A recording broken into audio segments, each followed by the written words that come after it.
Navigate. I am Himanshi Mishra and we are continuing our series of polity. Not continuing, we are just starting. हम पहला chapter जो है वो polity का चालू कर रहे हैं, कॉन्स्टिट्यूएंट असेंबली का. And first of all happy Ganesh Chaturthi, because हम ये जो वीडियो है वो गणेश चतुर्थी पे शूट कर रहे हैं. So happy Ganesh Chaturthi to all of you. So अभी हम स्टार्ट करने वाले हैं एंड इसके बाद हिस्टोरिकल बैकग्राउंड और बाकी जितने भी सारे वीडियोस आएंगे वो भी आपके पॉलिटी सेशन से ही रिलेटेड होंगे. ओके, सो और इंग्लिश के वीडियोस अगर आपने नहीं देखे हैं तो वो भी आप जाके चैनल पे देख सकते हैं. ओके, सो अभी बिना टाइम वेस्ट करे हम स्टार्ट करते हैं. Okay, so we are studying constituent assembly today. कि कॉन्स्टिट्यूएंट असेंबली जो थी हमारी, उसका फॉर्मेशन कैसे हुआ, है ना, कितने मेंबर्स थे और उसके बाद में कितने मेंबर्स थे, कौन किस कमेटी को हेड कर रहा था और ब्रिटिशर्स जो थे वो कैसे अग्री हुए कॉन्स्टिट्यूएंट असेंबली को फॉर्म करने के लिए. ओके, सो ये हम पढ़ रहे हैं.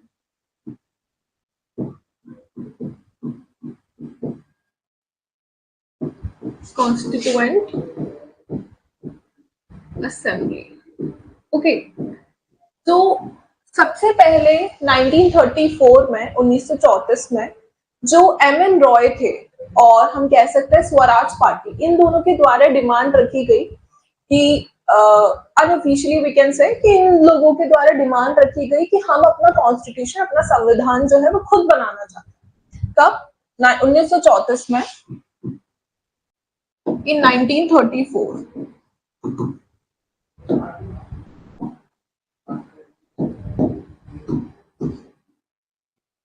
1934 में डिमांड जो थी वो किसके द्वारा रखी गई? एम.एन. रॉय के द्वारा और स्वराज पार्टी के द्वारा. ओके,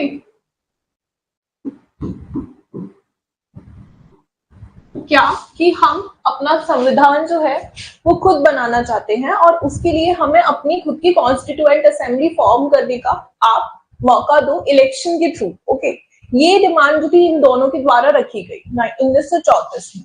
उसके बाद में 1935 में जवाहरलाल नेहरू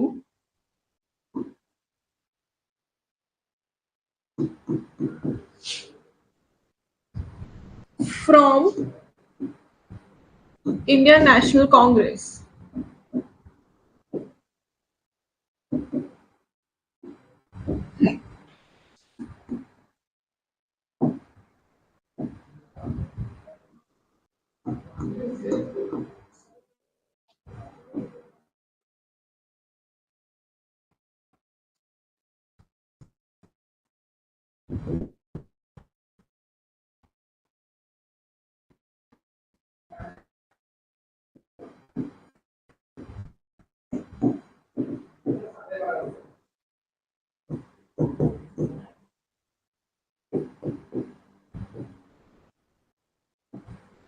यस. उसके बाद में क्या हुआ?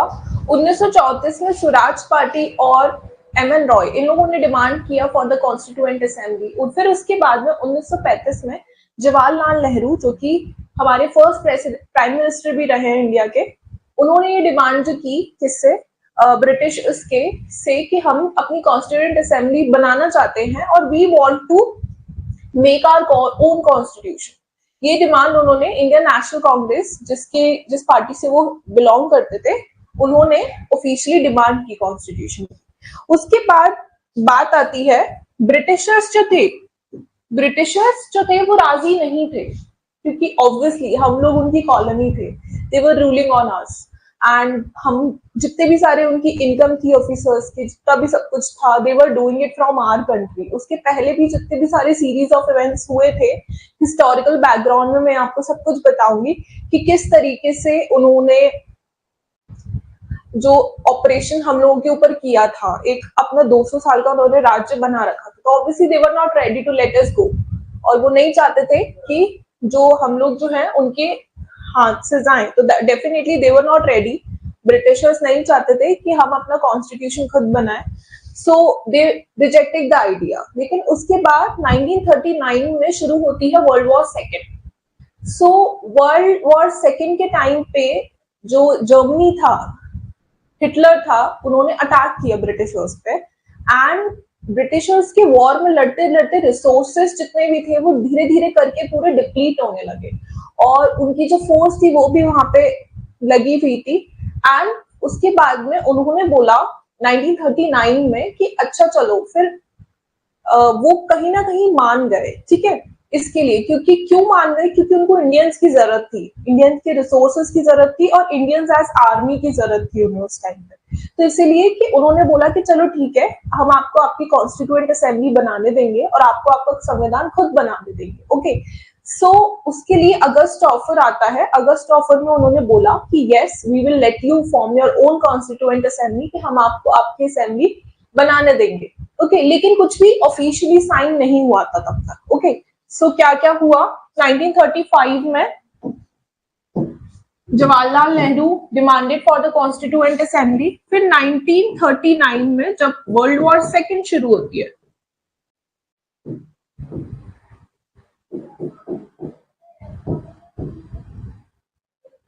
वर्ल्ड वॉर सेकेंड शुरू होती है, एंड दे नीडेड इंडियंस, जो ब्रिटिशर्स थे उनको इंडियंस की जरूरत थी, तो इसीलिए they accepted for this demand, कि वो मान गए। तो फिर उसके बाद में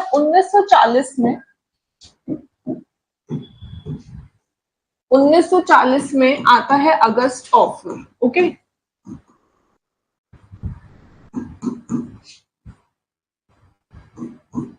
अगस्त ऑफर आता है, अगस्त में आया था इसलिए इसका नाम अगस्त ऑफर रख दिया। सो अगस्त ऑफर में उन्होंने क्या बोला कि वी आर रेडी, कि हम आपको आपका कॉन्स्टिट्यूशन में खुद बनाने देंगे। सो हम कह सकते हैं डिमांड जो थी वो एक्सेप्ट हो गई।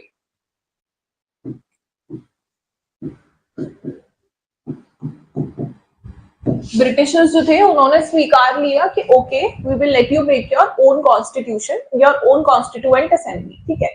फिर उसके बाद में लेकिन कुछ भी ऑफिशियल नहीं था, ठीक है, कुछ भी ऑफिशियल नहीं था। फिर उसके बाद में आता है 1942, हम कह सकते हैं 1942 में आता है क्रिप्स मिशन, ठीक है। क्या आता है? Cripps mission. क्रिप्स मिशन इसका नाम क्यों था? क्योंकि सर स्टेफर्ड क्रिप्स जो थे इसको लेकर आए थे।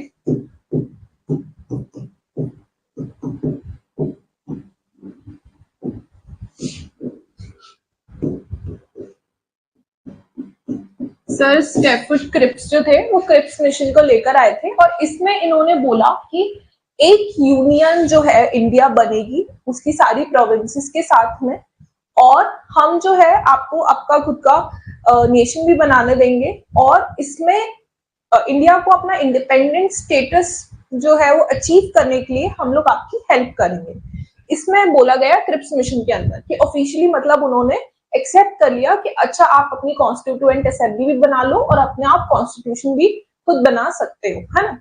लेकिन ये जो आइडिया था वो रिजेक्ट कर दिया गया, किसके द्वारा? मुस्लिम लीग के द्वारा, क्योंकि मुस्लिम लीग नहीं चाहते थे कि इंडिया जो है वो एक यूनियन बने।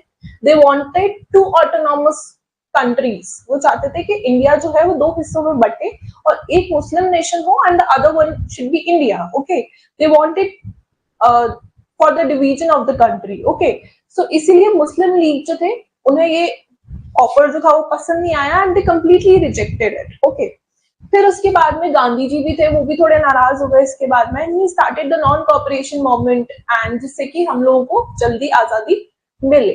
फिर फाइनली कैबिनेट मिशन जो है वो आता है 1946 में, जिसके अंदर उन्होंने एक्सेप्ट कर लिया था कि अच्छा चलो ठीक है, वी विल हम लोग जो है वो कॉन्स्टिट्यूएंट असेंबली जो है वो बनाएंगे। मुस्लिम्स जो थे उन्होंने भी ये बोला कि अच्छा चलो इलेक्शन में हम पार्टिसिपेट कर लेंगे किसके? कॉन्स्टिट्यूएंट असेंबली के। लेकिन मुस्लिम जो थे वो अभी भी क्या थे? वो रेडी नहीं थे किसके लिए? इंडिया को एक यूनियन के लिए।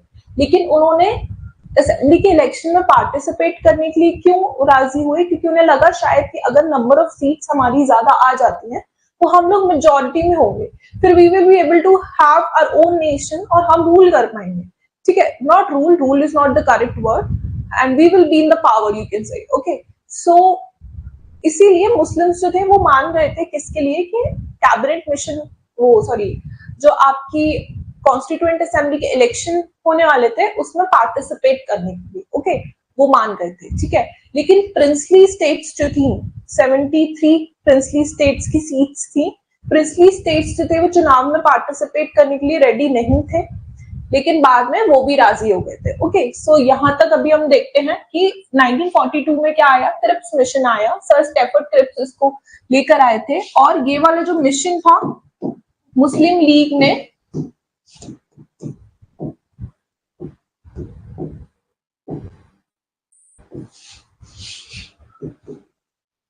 completely rejected it.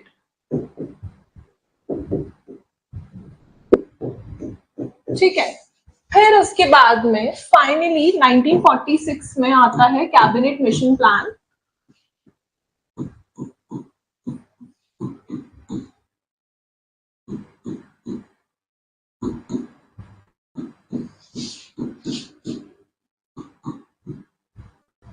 ओके, 1946 में आता है आपका कैबिनेट मिशन प्लान। इसमें क्या है होता है, कैबिनेट मिशन प्लान के अंदर डोमिनियन स्टेटस जो था वो किसको मिल गया, इंडिया को मिल गया, है ना।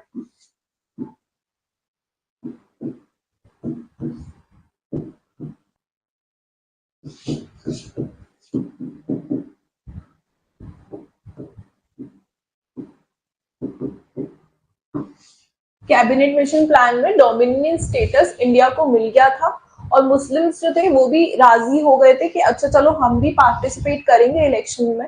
ब्रिटिशर्स जो कि इतने ज्यादा अगेंस्ट थे किस चीज के कि आपका खुद का कॉन्स्टिट्यूएंट असेंबली के फॉर्मेशन के, वो क्यों राजी हो गए, क्योंकि प्लस एक पॉइंट था वर्ल्ड वॉर सेकेंड का कि दो वो जीत तो गए थे वर्ल्ड वॉर सेकेंड, लेकिन उनके खुद के जो रिसोर्सेस थे जो इतने सारे खत्म हो चुके थे, उसके बाद में उनका खुद का नेशन इतना डिसरप्टेड कंडीशन में था, तो उस समय वो रेडी नहीं थे अपनी colony, India as a colony को गवर्न करने के लिए, ठीक है। तो इसलिए दे गेव अस परमिशन कि okay you can have your own dominion status.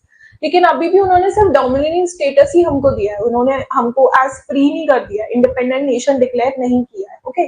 Dominion status क्या होता है, कॉलोनी, डोमिनियन और हम कह सकते हैं इंडिपेंडेंट नेशन में फर्क क्या होता है कि कॉलोनी जो होती है किसी भी नेशन की, उसमें जो नेशन जो है उसको गवर्न कर रहा है, उसकी पॉलिसी से वो ही बनाता है, साथ साथ में उसके अंदर जितने भी एडमिनिस्ट्रेटिव बॉडी और हेड होते हैं वो सारे भी वही होते हैं। जैसे ब्रिटिशर्स की अगर हम बात करें तो इंडिया जो थी वो कॉलोनी थी ब्रिटिशर्स की 1946 तक, है ना। तो वो क्या कर रहे थे, रूल्स भी वही बना रहे थे और उनको गवर्न भी हमको वही कर रहे थे, है ना। लेकिन डोमिनियन क्या होता है कि डोमिनियन स्टेटस का मतलब क्या होता है कि आप रूल्स अपने खुद बना सकते हो, ओके।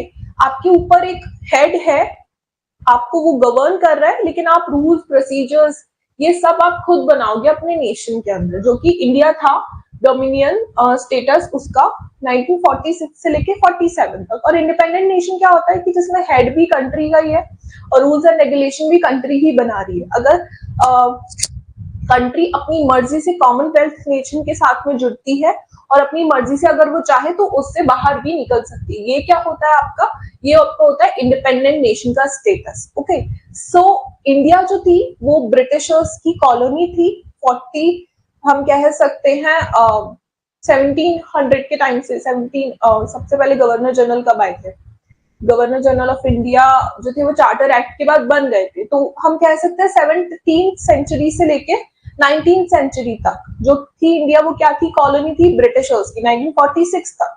46 से 47 तक वो डोमिनियन नेशन रहा किसका, ब्रिटिशर्स का, एंड 47 से हम जो थे वो इंडिपेंडेंट डिक्लेयर कर दिए गए थे, okay, by the Mountbatten plan which came on 15th of August 1947, okay, 1947 में जो आया, ओके, उसके द्वारा हम लोगों को स्वतंत्रता, पूर्ण स्वतंत्रता हमको मिल गई थी, ओके। सो फिर उसके बाद में क्या होता है कि डोमिनियन स्टेटस जो था वो इंडिया को दे दिया गया था, ब्रिटिशर्स जो थे इस चीज के लिए मांग रहे थे, एंड मुस्लिम्स जो थे, मुस्लिम लीग ज्यादा एप्रोप्रिएट वर्ड रहेगा, क्योंकि हम ऐसा बोलते हैं कि all the Muslims they wanted to have the nation, ऐसा नहीं था, मुस्लिम लीग के जो मेंबर्स थे वो चाहते थे कि एक अलग नेशन हो, सारी मुस्लिम एज कम्युनिटी नहीं चाहती थी कि अलग नेशन हो उनका, ठीक है। So I will also not use the word Muslim, I will say Muslim League, okay. So Muslim League नहीं चाहते, मुस्लिम लीग 1946 में कैबिनेट मिशन के प्लान के बाद मान गए थे कि ओके हम जो है वो पार्टिसिपेट करेंगे इलेक्शन में, ओके। क्योंकि वो चाहते थे, जैसे मैंने बताया कि हो सकता है उनकी ये बेट थी कि हो सकता है कि हमारी सीट ज्यादा आ जाए तो हम लोग जो है वो मेजोरिटी में आ जाएंगे, ओके। लेकिन ऐसा नहीं हुआ। सो फिर उसके बाद में फाइनली अगस्त, अगर हम देखें अगस्त, जुलाई अगस्त के टाइम पे, ओके। ओहो,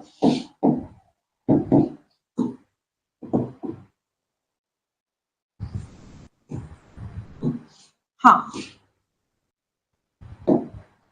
जुलाई अगस्त के टाइम पे इलेक्शन जो है वो होता है किसका, कॉन्स्टिट्यूएंट असेंबली का।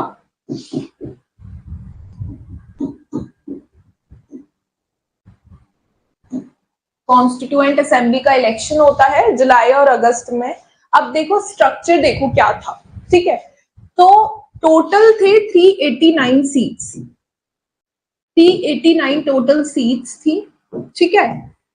ये 389 सीट्स पे आपके हर 10 लाख पॉपुलेशन पे से एक मेंबर जो है वो रिप्रेजेंटेटिव होगा। ऐसा क्यों था, क्योंकि उस समय की पॉपुलेशन जो थी वो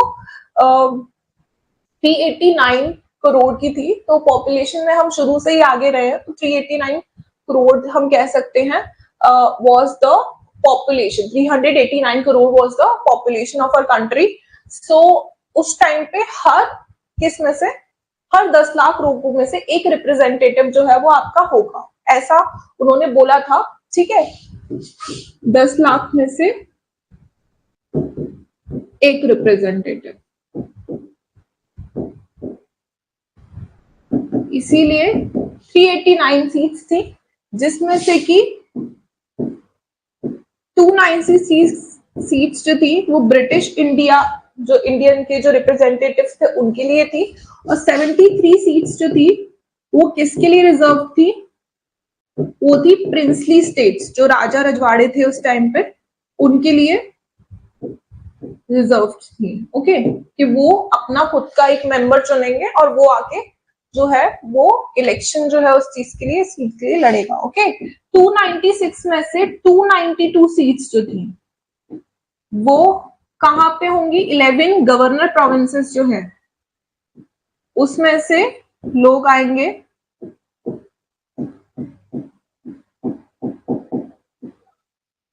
और 4 सीट्स जो थी वो चीफ इलेक्शन कमिश्नर के लिए रिजर्व थी,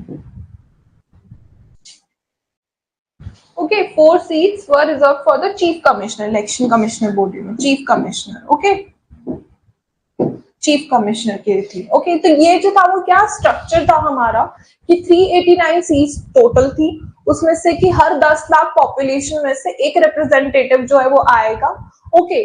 और उसके बाद इलेक्शन होगा, ठीक है। और फिर उसके बाद में 296 सीट्स जो थी वो हमारी ब्रिटिश इंडिया के लिए थी, एंड 296 में से 292 सीट्स जो थी वो किसके लिए थी, वो 11 गवर्नर प्रोविंसेस जो थी हमारी, वहां से लोग आएंगे।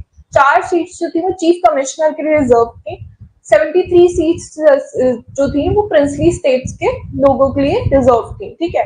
और फिर उसके बाद में ये जो इलेक्शन था ये डायरेक्ट इलेक्शन नहीं था, क्योंकि पॉसिबल ही नहीं था उस टाइम पे डायरेक्ट इलेक्शन, ये इनडायरेक्ट इलेक्शन था, ठीक है। इनडायरेक्ट इलेक्शन कैसे था कि जिन लोगों के पास में टैक्स प्रॉपर्टी ज्यादा है, जो लोग टैक्स पे कर रहे हैं, टैक्स पेयर्स हैं, जिनके पास प्रॉपर्टी ज्यादा है, जो लोग एजुकेटेड है ना, ऑब्वियसली इतनी अवेयरनेस उस टाइम पे इलेक्शन के लिए होना was also a big task, है ना। तो इसीलिए जो लोग एजुकेटेड हैं, जो टैक्स पेयर्स हैं, और जो प्रॉपर्टी जिनके पास ज्यादा है, वो लोग जो थे वो क्या करेंगे, वो वोट करेंगे, ठीक है।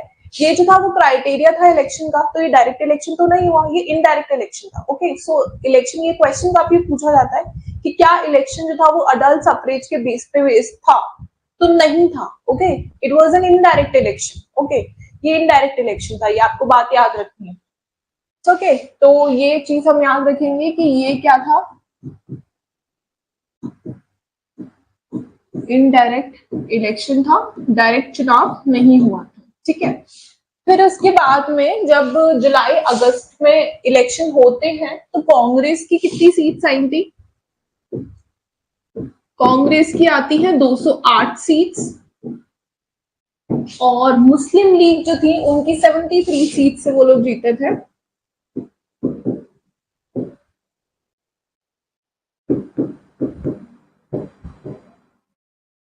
ओके एंड 15 सीट्स जो थी वो अदर कम्युनिटी जो थी, सिख्स, एंग्लो इंडियंस, है ना, इन लोगों ने भी तो पार्टिसिपेट किया था इलेक्शन में, तो ये उनके लिए थी, वो लोग जीते थे 15 सीट्स।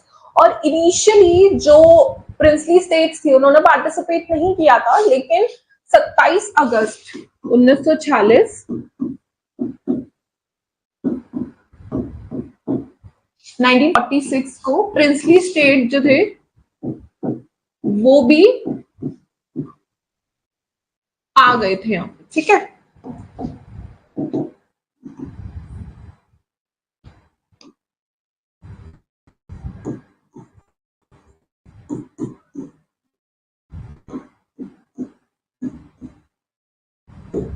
ओके प्रिंसली स्टेट्स जो थे वो भी आ गए थे यहाँ पे, ठीक है। फिर उसके बाद में ओके फाइनली हमारी कॉन्स्टिट्यूएंट असेंबली जो है वो बनती है।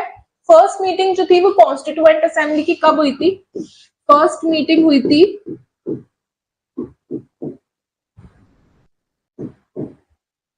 फर्स्ट मीटिंग होती है हमारी 9 दिसंबर 1946 में, जिसके प्रेसिडेंट थे वाइस प्रेसिडेंट, हाँ, जिसके प्रेसिडेंट थे डॉक्टर सच्चिदानंद सिन्हा।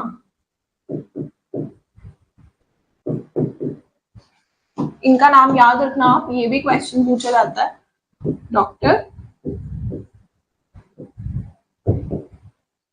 सच्चिदानंद सिन्हा। ओके ये जो थे वो क्या थे? वो इंटरिम प्रेसिडेंट थे, मतलब क्या टेम्पररीली इनको प्रेसिडेंट बनाया था, ठीक है। ये कौन थे? ये इंटरिम प्रेसिडेंट थे।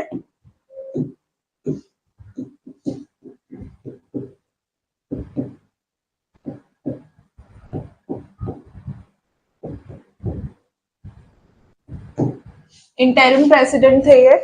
उसके बाद में हम फिर मीटिंग होती है 11 दिसंबर 11 दिसंबर को होती है 1946 में। यहाँ पे डॉक्टर राजेंद्र प्रसाद जो थे उनको इलेक्ट कर लिया था एज प्रेसिडेंट, ठीक है, डॉक्टर राजेंद्र प्रसाद।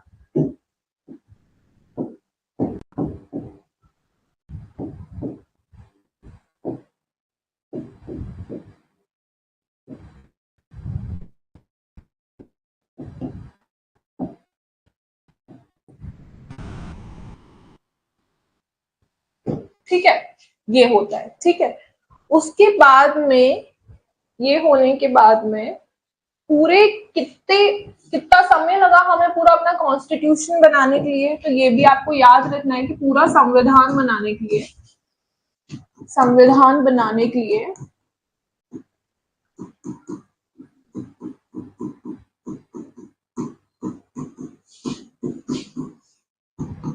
हमें लगे हैं पूरे 2 साल 11 महीने और 18 दिन, 2 साल 11 महीने एंड 18 दिन, यस, ठीक है। और टोटल सेशन, कितने सेशन लगे थे ये पूरा कॉन्स्टिट्यूशन बनाने के लिए? टोटल सेशन थे हमारे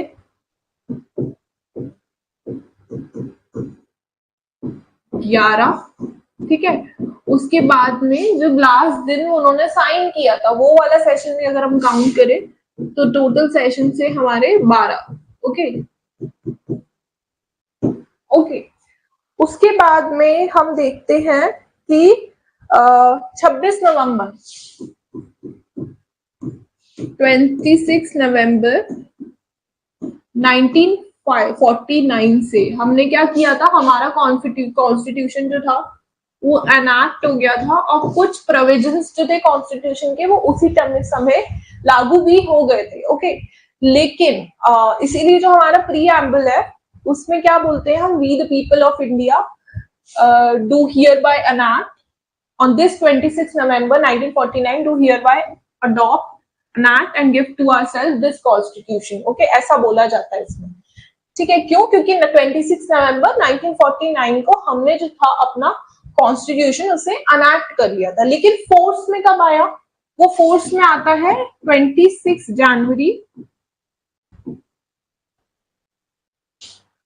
1950 को, है ना? इसी दिन को हम रिपब्लिक डे जो है वो बनाते हैं। तो 26 जनवरी ही उन्होंने क्यों चुना इसको? क्योंकि जो 26 जनवरी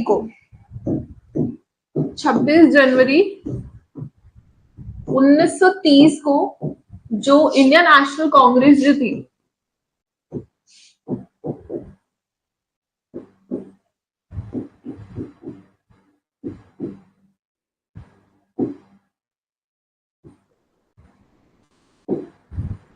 उसने क्या बनाया था, इसे क्या बनाया था, इसको पूर्ण स्वराज दिवस जो था वो बनाया था। इंडिपेंडेंट डे जो है, इंडिपेंडेंस डे उन्होंने मनाया था। तो इसीलिए फिर उन्होंने 26 जनवरी 1950 को पूरा कॉन्स्टिट्यूशन जो था वो उसे फोर्स में लेकर आए, है ना? फिर 24 जनवरी 1950 की बात अगर हम करें,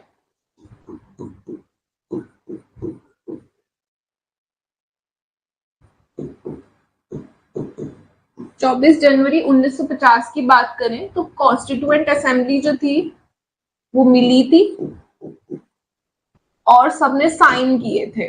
ओके, तो ये डेट इसलिए इंपॉर्टेंट हो जाती है कि they met and they sign for the constitution of our country. ठीक है, तो उसके बाद में एक और चीज इंपॉर्टेंट है कि बी.एन. राव जो थे, बी.एन. राव ये कौन थे? ये कॉन्स्टिट्यूशनल एडवाइजर थे।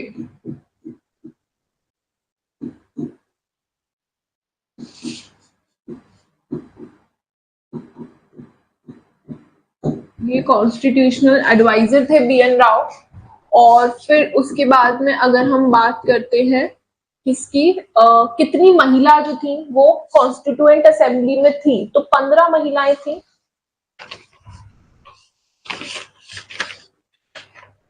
तो नंबर ऑफ विमेन,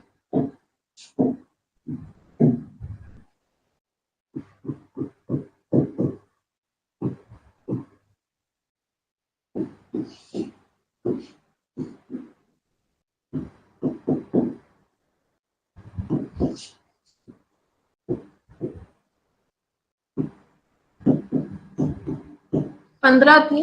कौन कौन थी ये 15? तो इनके नाम देख लेते हैं हम। विजय लक्ष्मी पंडित,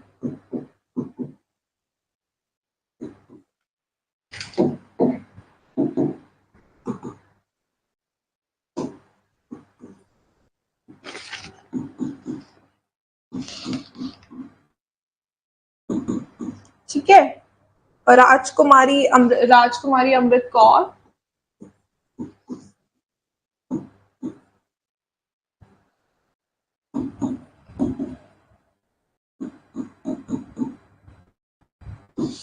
उसके बाद थी पूर्णिमा बैनर्जी,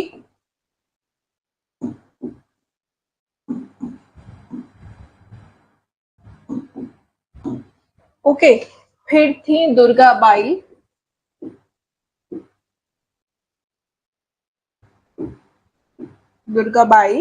उसके बाद थी कमला चौधरी,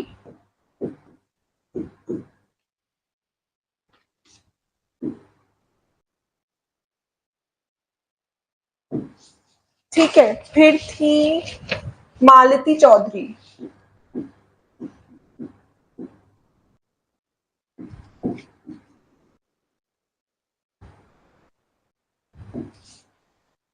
फिर थी सरोजनी नायडू,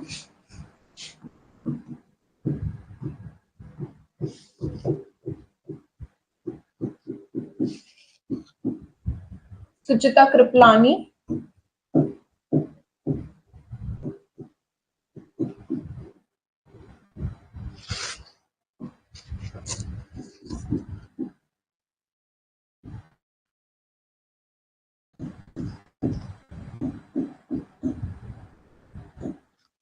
है ना, एंड देन लीला रॉय,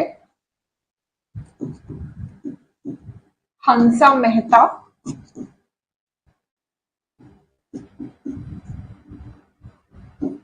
रेणुका रॉय, रेणुका रे,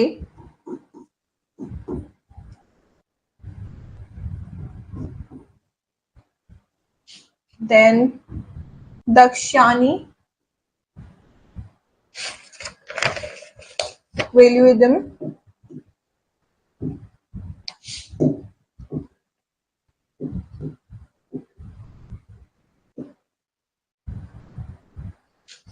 फिर थी एनी मैस्क्रिनी,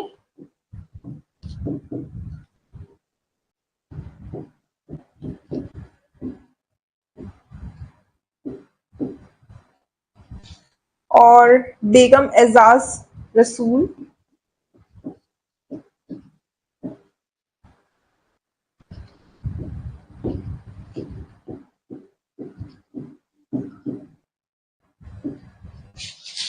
एंड लास्ट थी अम्मू स्वामीनाथन।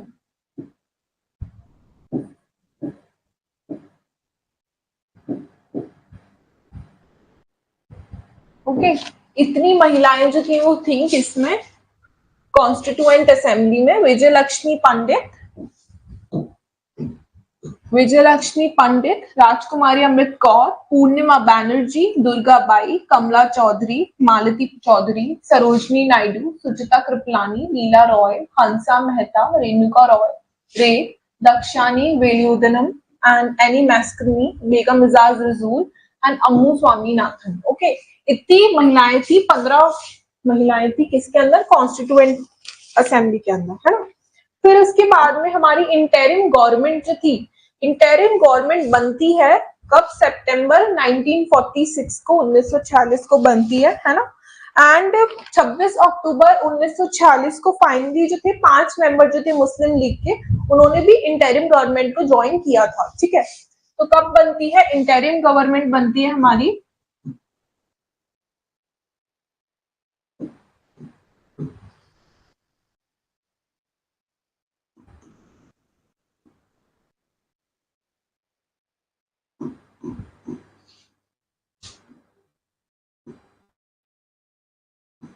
इंटरिम गवर्नमेंट बनती है हमारी सितंबर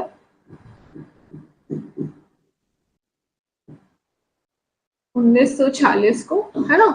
एंड अक्टूबर 26 अक्टूबर 1946 को मुस्लिम लीग जो थी उसके 5 मेंबर जो थे, 5 सदस्य, वो ज्वाइन करते हैं किसको, इंटरिम गवर्नमेंट को। उसके बाद में आप देखते हैं कि क्या स्ट्रक्चर था इंटरिम गवर्नमेंट का। तो इंटरिम कैबिनेट जो था हमारा 1946,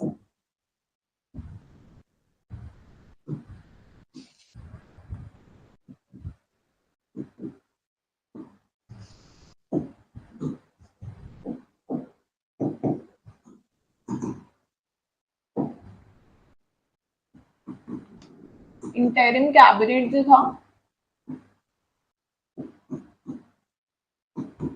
1946 में कितने लोग थे, क्या थे, वो देखते हैं हम। तो सबसे पहले जवाहरलाल नेहरू, ये कौन थे, ये external affairs and portfolio minister थे। ठीक है,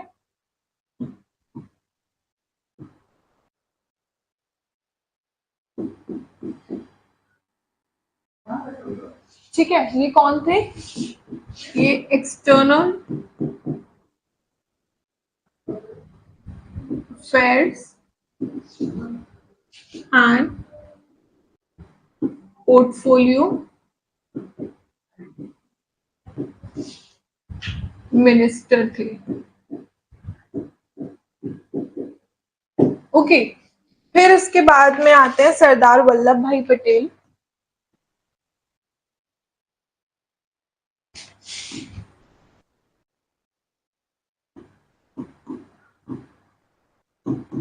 ये कौन थे? ये थे इंफॉर्मेशन एंड ब्रॉडकास्टिंग मिनिस्टर।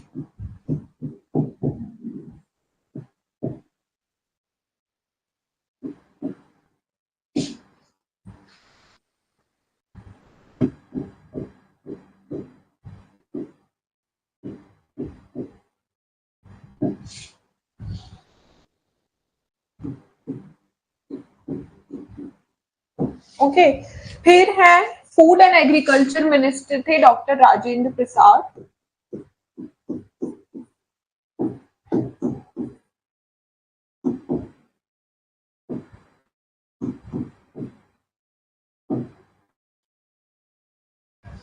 ये थे फूड एंड एग्रीकल्चर मिनिस्टर।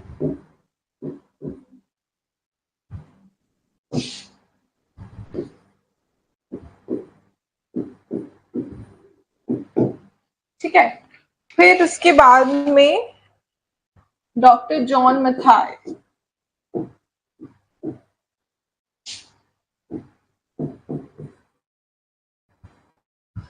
ये थे इंडस्ट्री एंड सप्लाई मिनिस्टर।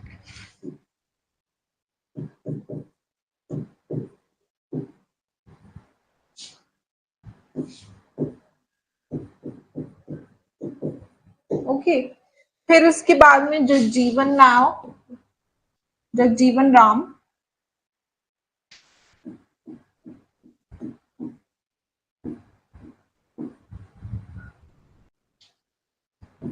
ये थे हमारे लेबर मिनिस्टर।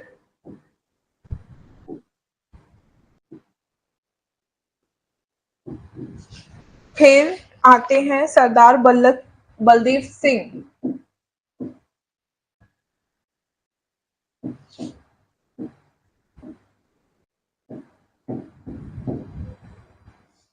ये थे डिफेंस मिनिस्टर।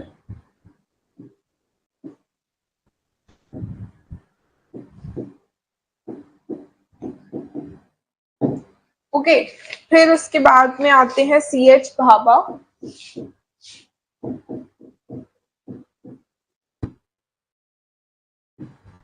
ये थे works, mines and power minister.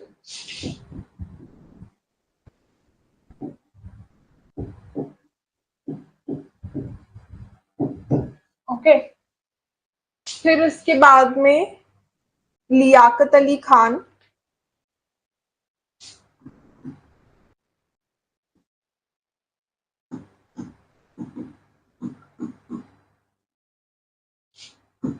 ये थे हमारी फाइनेंस मिनिस्टर।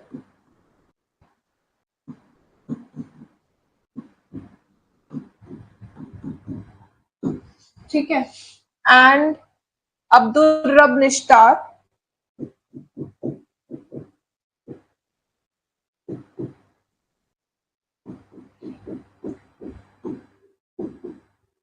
ये थे हमारे पोस्ट एंड एयर मिनिस्टर।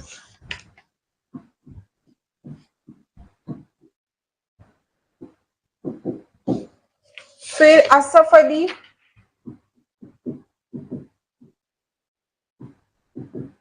ये थे हमारे रेलवे एंड ट्रांसपोर्ट मिनिस्टर।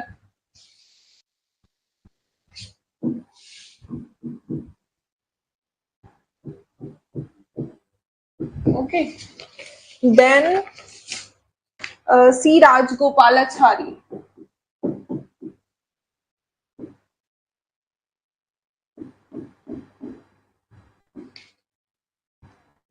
ये थे एजुकेशन एंड आर्ट्स मिनिस्टर।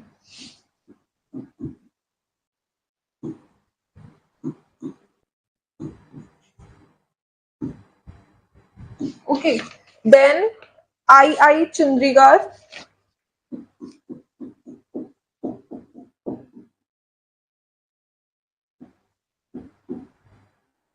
ये थे हमारे हेल्थ एंड कॉमर्स मिनिस्टर।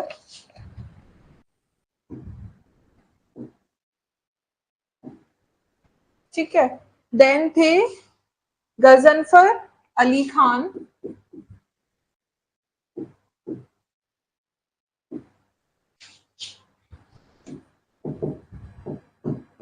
ये थे हेल्थ मिनिस्टर। ठीक है, एंड जोगेंद्र नाथ मंडल।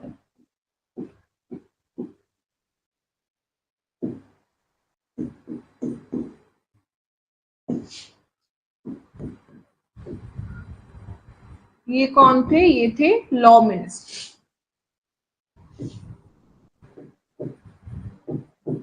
ठीक है, तो एक बार देख लेते हैं। जवाहरलाल नेहरू जो थे हमारे external affairs and portfolio minister थे। वल्लभ भाई पटेल जो थे हमारे इंफॉर्मेशन एंड ब्रॉडकास्टिंग मिनिस्टर थे। राजेंद्र प्रसाद जो थे वो फूड एंड एग्रीकल्चर मिनिस्टर थे। डॉक्टर जॉन मथाई जो थे वो इंडस्ट्रीज एंड सप्लाई मिनिस्टर थे। जगजीवन राम लेबर मिनिस्टर थे। सरदार बलदेव सिंह जो थे वो डिफेंस मिनिस्टर थे। C H Bhabha works mines and power minister थे। देन उसके बाद में लियाकत अली खान फाइनेंस मिनिस्टर थे। अब्दुल रब जिश्तार जो थे वो पोस्ट एंड एयर मिनिस्टर थे। एंड असफ अली की बात करें तो रेलवे एंड ट्रांसपोर्ट मिनिस्टर थे। सी राजगोपालाचारी जो थे वो एजुकेशन एंड आर्ट्स मिनिस्टर थे। आई आई चंद्रीगढ़ कॉमर्स मिनिस्टर थे। गजनफर अली खान हेल्थ मिनिस्टर थे। जोगेंद्र नाथ मंडल जो थे वो हमारे लॉ मिनिस्टर थे। ओके, ये जो थी हमारी क्या थी? इंटरिम कैबिनेट, जो कि 1946 में थी। ओके, फिर इंपॉर्टेंट कमिटी जो थे किसकी? कॉन्स्टिट्यूएंट असेंबली की। वो भी हमें देखना है कि कॉन्स्टिट्यूएंट असेंबली जो के लिए इंपॉर्टेंट कमिटीज जो बनी थी उनके चेयरपर्सन कौन थे और वो किसके लिए बनी थी, हमें ये देखनी है ना। तो अब हम देख रहे हैं important committee of constituent assembly.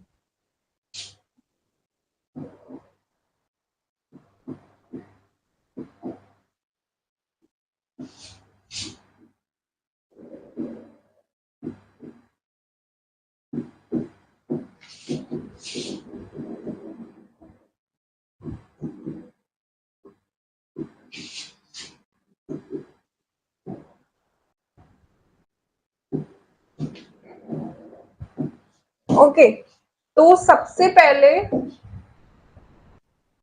Union constitution committee जो थी वो बनी थी।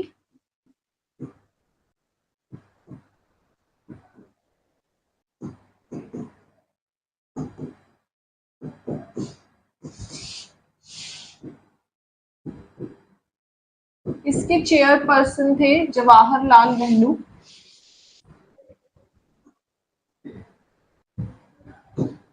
देन फिर हम बात करें, दूसरी कमेटी थी commerce on rules and procedure, है ना। रूल्स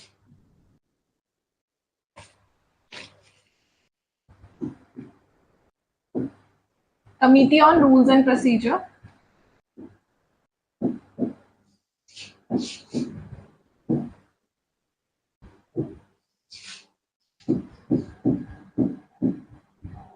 इसके चेयरपर्सन थे डॉक्टर राजेंद्र प्रसाद।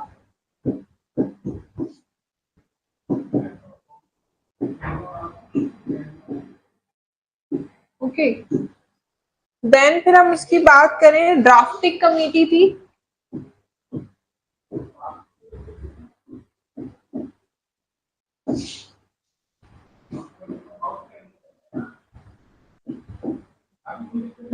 ड्राफ्टिंग कमेटी के चेयरपर्सन थे doctor Bhimrao Ambedkar.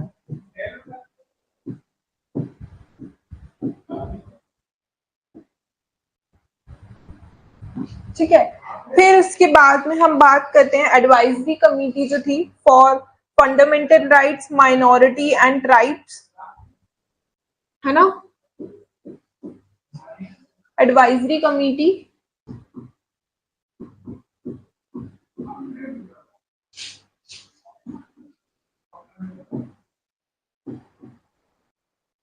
For fundamental rights.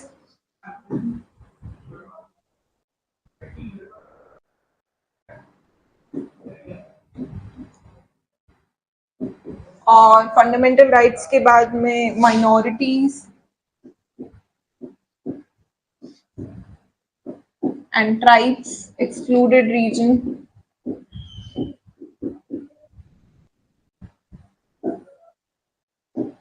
इसके चेयरपर्सन थे सरदार वल्लभ भाई पटेल।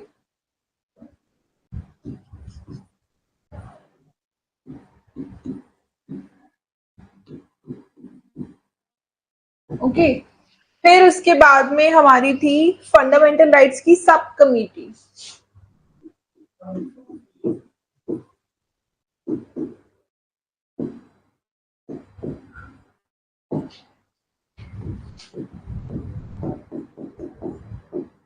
इसके चेयरपर्सन थे जेबी कृपलानी।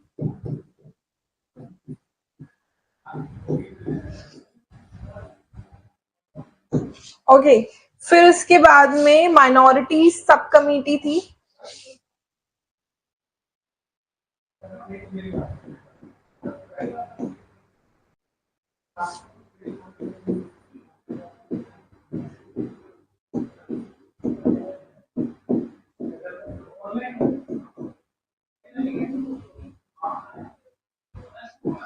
ठीक है, इसके कौन थे chairperson? एच.सी. Mukherjee.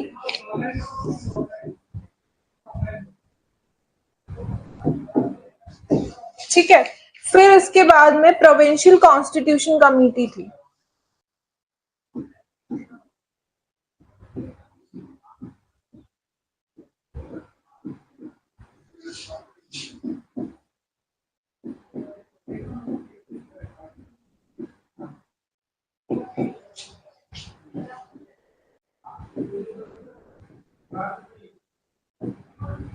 Provincial constitution committee के जो चेयरपर्सन थे वो थे जवाहरलाल नेहरू।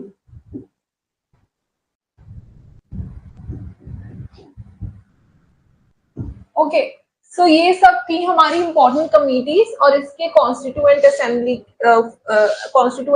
के लिए।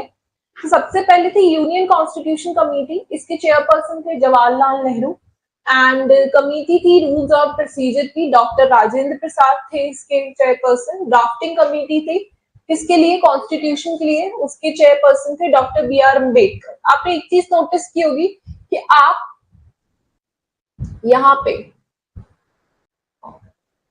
इंटरिम कैबिनेट जो था हमारा, उसमें आप डॉक्टर बी.आर. अम्बेडकर जो थे उनको कहीं भी नहीं देखोगे आप, है ना, क्योंकि इनिशियली वो इंक्लूड थे ही नहीं। Okay, so Congress and B R. Ambedkar जो थे इनकी ज्यादा आपस में बनती नहीं थी, है ना। And B R. अम्बेडकर और गांधी जी के भी काफी क्लैशेस जो थे, ओपिनियंस, मिसमैच ऑफ ओपिनियंस होते रहते थे, है ना। लेकिन इसीलिए यही एक रीजन था कि पूना पैक्ट जब हमारा साइन हुआ था तो उसमें आपने देखा था कि इनिशियली जो ब्रिटिशर्स जो थे उन्होंने charter act of 1833, if I am not wrong, I am not really sure, तो उन्होंने जो थे वो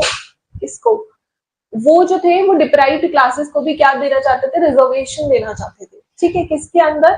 प्रोविंशियल लेजिस्लेटिव असेंबलीज जो बन रही थी उसके अंदर वो देना चाहते थे। ठीक है, लेकिन जो गांधी जी थे वो इसके एकदम अगेंस्ट थे, क्योंकि वो नहीं चाहते थे कि हिंदू एस कम्युनिटी जो है वो डिवाइड हो फर्दर, है ना। तो इसीलिए वो यरवदाई जेल में वो फास्ट उन्होंने किया, ठीक है, अप टू डेथ। ठीक है, फिर उसके बाद बी.आर. अम्बेडकर जो थे वो माने फाइनली कि ठीक है कि हम आपको it's okay, like you know, Poona pact जो है वो साइन होता है जिसमें हिंदू को एक ही कम्युनिटी बोला गया है जिसके अंदर डिप्राइव्ड क्लासेस भी आती हैं। ओके, तो इस वजह से इनके थोड़े से कॉन्फ्लिक्ट ऑफ ओपिनियंस होते हैं, तो इसीलिए आप कॉन्स्टिट्यूएंट असेंबली की जो हमारी कॉन्स्टिट्यूएंट असेंबली कहते हैं, इंटरिम कैबिनेट जो था वो हमारा बना, उसमें आप बी.आर. अम्बेडकर को कहीं भी नहीं देखोगे। ओके, सो फिर लेकिन फिर उसके बाद जब ड्राफ्टिंग कमेटी की बात आई, कॉन्स्टिट्यूशन संविधान के बनने की बात आई, तो गांधी जी ही बोले थे कि why Ambedkar is not in the committee, कि अम्बेडकर यहाँ पे क्यों नहीं। ओके, तो उन्होंने एक लाइन बोली थी कि हमें जो अम्बेडकर को इसकी जरूरत भले ही ना हो, लेकिन देश को अम्बेडकर की जरूरत है, कॉन्स्टिट्यूशन को, संविधान को अम्बेडकर की जरूरत है। So that's why finally doctor B R. Ambedkar ही was included in the constituent assembly, है ना। तो उनको देखते हैं। फिर उसके बाद में ड्राफ्टिंग कमेटी जो बनी थी जिसके चेयरपर्सन कौन थे, डॉक्टर बी आर अम्बेडकर थे।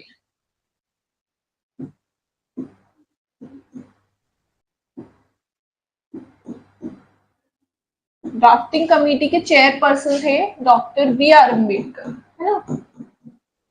इसमें 6 लोग और थे इनकी कमेटी में, मतलब इनको मिलाकर 7 मेंबर्स थे टोटल ड्राफ्टिंग कमेटी में। वो लोग कौन कौन थे, वो थे आलादी कृष्ण स्वामी अय्यर,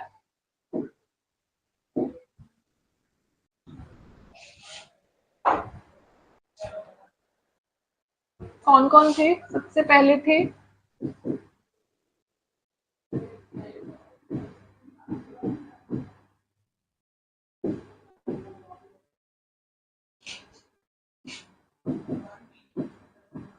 ये थे। उसके बाद हम देखें, उसके बाद कौन था, एन गोपाल स्वामी थे।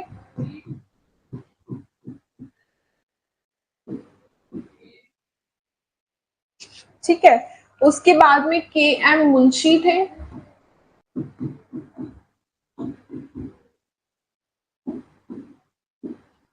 देन थे मोहम्मद सदुल्ला खान।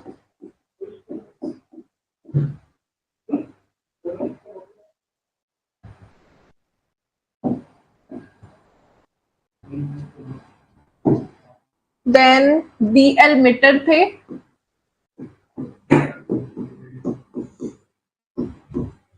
एंड लास्ट थे D P खाइता।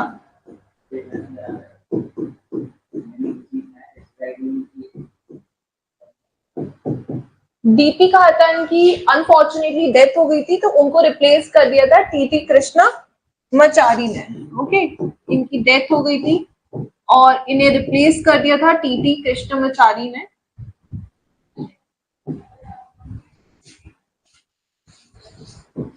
And B L metre जो थे, इन्हें रिप्लेस कर दिया था एन माधव राव ने।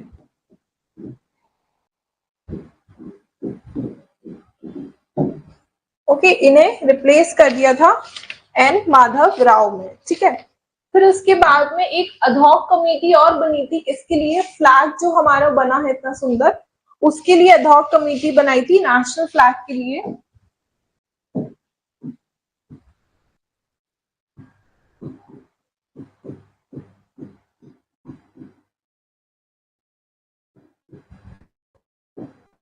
किसके लिए बनी थी ये, नेशनल फ्लैग के लिए।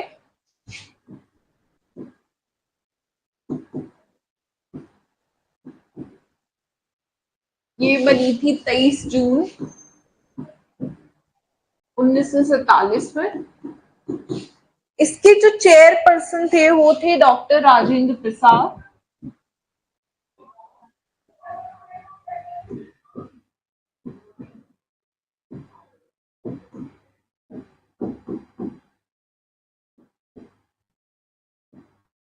ओके, चेयरपर्सन थे डॉक्टर राजेंद्र प्रसाद। एंड उसके बाद अगर हम देखें तो अब्दुल कलाम आजाद जो थे, मेंबर्स कौन कौन थे इसमें, तो मेंबर्स थे इसमें अब्दुल कलाम आजाद। ठीक है, फिर उसके बाद में सरोजनी नायडू मेंबर थी।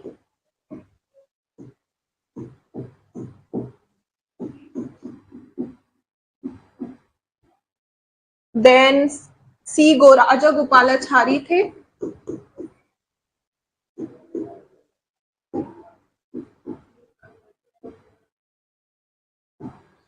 देन के एम मुंशी थे।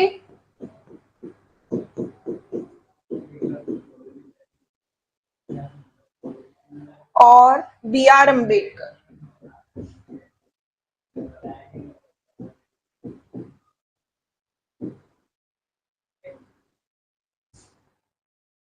ठीक है, ये सारे कौन थे, ये सारे मेंबर्स थे। ठीक है, और हमारा जनगण मन जो हमारा नेशनल एंथम है वो भी बना है, जो कि 52 सेकंड्स का है ना। एंड किसने बनाया है वो, तो बताना मुझे किसने बताया है। रविंद्रनाथ टैगोर ने वो गाना बनाया है। Okay, national anthem of our country. तो ये थी हमारी पूरी कॉन्स्टिट्यूएंट असेंबली। एक बार हम रिवीजन कर लेते हैं। कि सबसे पहले 1934 को एमएन रॉय जो थे उन्होंने डिमांड की थी कॉन्स्टिट्यूएंट असेंबली की कि जिससे कि हम अपना संविधान खुद बना पाए। 1934 में स्वराज पार्टी जो थी उन्होंने भी डिमांड की थी कॉन्स्टिट्यूएंट असेंबली की।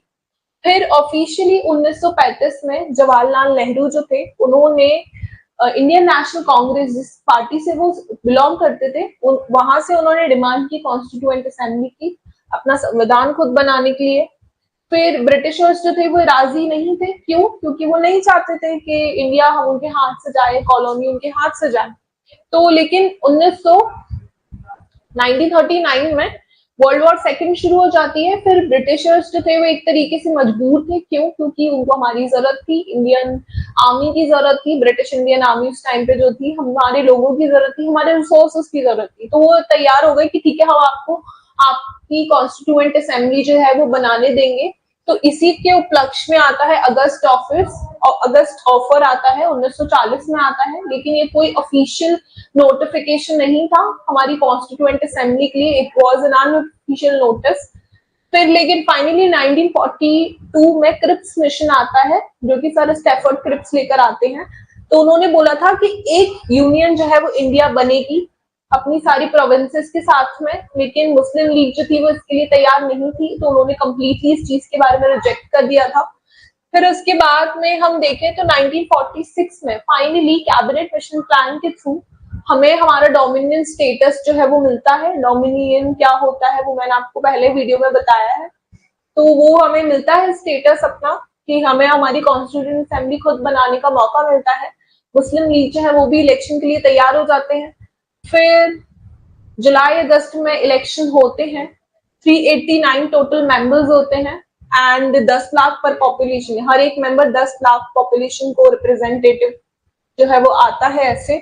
फिर 296 सीट्स जो थी वो 11 गवर्नर प्रोविंसेस के लिए थी, जिसमें से कि 4 सीट्स जो थी वो चीफ कमिश्नर के लिए रिजर्व थी और 73 सीट्स जो थी वो प्रिंसली स्टेट के लिए उन्होंने रिजर्व करी। लेकिन इनिशियली प्रिंसली स्टेट के जो मेंबर्स थे वो रेडी नहीं थे, तो फाइनली 27 अगस्त 1946 को वो भी तैयार हो गए। ओके, ये एक इनडायरेक्ट इलेक्शन था। इनडायरेक्ट इलेक्शन मतलब कि डायरेक्ट इलेक्शन नहीं था, हर एक इंसान ने वोट नहीं किया था। जो लोग टैक्स पेयर्स थे, जिनकी एजुकेशन क्वालिफिकेशन ज्यादा थी, और हम कह सकते हैं एजुकेशन क्वालिफिकेशन ज्यादा होने के साथ साथ जो लोग हम कैसे प्रॉपर्टी होल्डर्स थे उनको मौका मिला था इलेक्शन देने का। इलेक्शन फाइनली होता है जून, जुलाई और अगस्त में, और जुलाई अगस्त के टाइम पे इलेक्शन होता है। कांग्रेस जो थी वो 208 सीट से जीतती है और 15 सीट्स जो है वो अदर मेंबर्स होते हैं। मुस्लिम लीग 73 सीट से जीतती है। और फिर 27 अगस्त 1946 को प्रिंसली स्टेट्स भी इसमें शामिल हो जाते हैं। पहली मीटिंग जो थी वो 9 दिसंबर को हुई थी 1940 में। प्रेसिडेंट थे डॉक्टर सच्चिदानंद सिन्हा, ये इंटरिम प्रेसिडेंट थे। ठीक है, फिर फाइनली वो लोग 11 दिसंबर 1946 को राजेंद्र प्रसाद को अपॉइंट कर लेते हैं एज अ परमानेंट मिनिस्टर। फिर उसके बाद में संविधान बनाने के लिए कितना समय लगा अगर हम देखें तो 2 साल 11 महीने और 18 दिन हमको लगे हैं। ठीक है, और टोटल सेशन जो थे हमारे 11 सेशन से 12वां सेशन वो था जब हम सिग्नेचर हमने किए थे। ओके, वो 12वां सेशन था। फिर 26 नवंबर 1949 को फाइनली हमारा कॉन्स्टिट्यूशन जो था वो अनेक्ट हो गया था संविधान, और 26 जनवरी 1950 को ये लागू हो गया था। ओके, एंड इंडियन कांग्रेस ने 26 जनवरी क्यों दिन चुना? क्योंकि 1930 में इसको पूर्ण स्वराज दिवस इन्होंने इस पे बनाया था, इसीलिए उन्होंने इसको ये वाला दिन चुना। ठीक है, फिर उसके बाद में 24 जनवरी को 1950 में जो कॉन्स्टिट्यूएंट असेंबली मिली थी साइन करने के लिए। ओके, फिर बीएन राव जो थे हमारे कौन थे? कॉन्स्टिट्यूशनल एडवाइजर थे।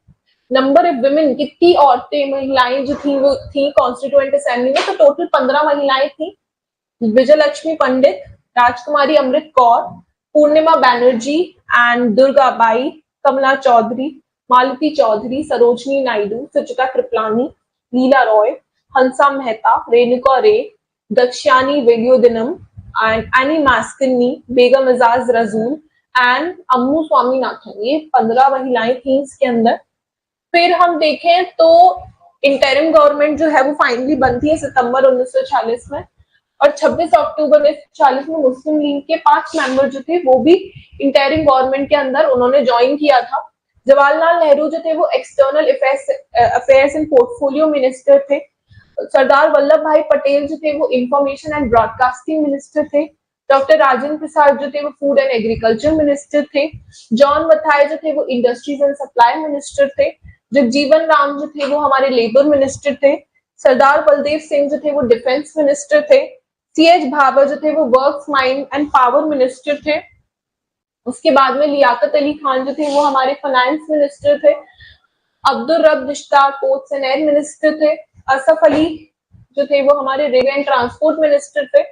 Rajagopalachari education and arts minister थे। राजागोपालाचारी जो थे वो अधॉक कमेटी जो हमारी इंडियन नेशनल फ्लैग के लिए बनी थी उसमें भी इंक्लूडेड थे। तो ये आपको ये याद रखना है कि कौन कौन से मेंबर्स जो हैं वो दो कमिटीज में इंक्लूडेड है। ओके, आई चंद्रीगढ़ जो है वो कॉमर्स में थे, इंक्लूडेड कॉमर्स मिनिस्टर थे। एंड गजनफर अली खान जो थे वो हेल्थ मिनिस्टर थे। जोगेंद्र नाथ मंडल जो थे वो लॉ मिनिस्टर थे। उसके बाद में इंपॉर्टेंट कमेटी जो बनी थी कॉन्स्टिट्यूएंट असेंबली के लिए वो देखते हैं। यूनियन कॉन्स्टिट्यूशन कमेटी जो थी वो बनी थी। जवाहरलाल नेहरू जो थे वो हाउस के चेयरपर्सन थे। कमेटी रूल्स एंड प्रोसीजर के लिए बनती है तो उसमें राजेंद्र प्रसाद जो चेयरपर्सन थे। ड्राफ्टिंग कमेटी जो बनी थी कॉन्स्टिट्यूशन के संविधान बनाने के लिए उसके बी.आर. अम्बेडकर जो थे वो चेयरपर्सन थे। एडवाइजरी कमेटी बनती है जो फंडामेंटल राइट्स के लिए, माइनॉरिटी राइट के लिए, ट्राइब एक्सक्लूडेड रीजन के लिए, उसके चेयरपर्सन थे सरदार वल्लभ भाई पटेल। एंड सब कमेटी जो थी फंडामेंटल राइट्स की उसके चेयरपर्सन थे JB. Kripalani. And minority sub committee जो थी उसके चेयरपर्सन थे एच.सी. मुखर्जी। प्रोविंशियल कॉन्स्टिट्यूशन कमेटी जो थी उसके चेयरपर्सन थे जवाहरलाल नेहरू। उसके बाद में डॉक्टर जो ड्राफ्टिंग कमेटी जो थी हमारी, इधर मैंने डॉक्टर लिख के छोड़ दिया है। ड्राफ्टिंग कमेटी जो थी हमारी संविधान के लिए उसके चेयरपर्सन थे हमारे डॉक्टर बी.आर. अम्बेडकर। लेकिन उनके साथ साथ 6 मेंबर्स और थे तो उनको मिला के 7 मेंबर हो गए थे। तो अलादी कृष्ण स्वामी अय्यर थे, एन गोपाला स्वामी थे, के.आर. मुंशी थे, मोहम्मद सदुल्ला थे, बी.एल. मिटर थे, जिनको बाद में रिप्लेस कर दिया था एन.एम. माधव राव ने। डी.पी. खैतान उनकी डेथ हो गई थी तो इसलिए टी.टी. कृष्णमाचारी ने उनको रिप्लेस कर दिया था। फिर उसके बाद में लास्ट में हमारी अधॉक कमेटी थी नेशनल फ्लैग के लिए जो बनी थी 23 जून 1947 को। इनके चेयरपर्सन थे डॉक्टर राजेंद्र प्रसाद। एंड अब्दुल कलाम आजाद जो थे इसमें थे, सरोजनी नायडू थी, सी गोपालाचारी थे, के.एम. मुंशी थे and B R. Ambedkar. Okay, so this was our session for constituent assembly. इसमें सारे क्वेश्चन आपके कवर हो जाएंगे, एक भी क्वेश्चन इससे बाहर तो नहीं जाएगा अकॉर्डिंग टू मी, है ना। तो इससे बाहर आपको कुछ नहीं जाएगा। आपने ये वीडियो देखी है और इसके नोट्स आपने साथ साथ में बना लिए हैं। और ये सेशन पूरा बाइलिंगुअल ही था, मैंने हिंदी में भी सब बोला है, बस नाम मैंने इंग्लिश में लिखे हैं बोर्ड पे, तो आपको हेल्पफुल ही रहा होगा। आप सुन के उसको लिख सकते हैं अगर आप हिंदी में वीडियो देख रहे हैं तो। So that's it for today, thank you very much. Next session जो होगा हमारा वो सोर्सेस ऑफ इंडियन कॉन्स्टिट्यूशन का रहने वाला है कि हमने कौन सी चीज कहाँ से ली, इसके बारे में हम सेशन रखेंगे। Thank you very much, meet you in the next class.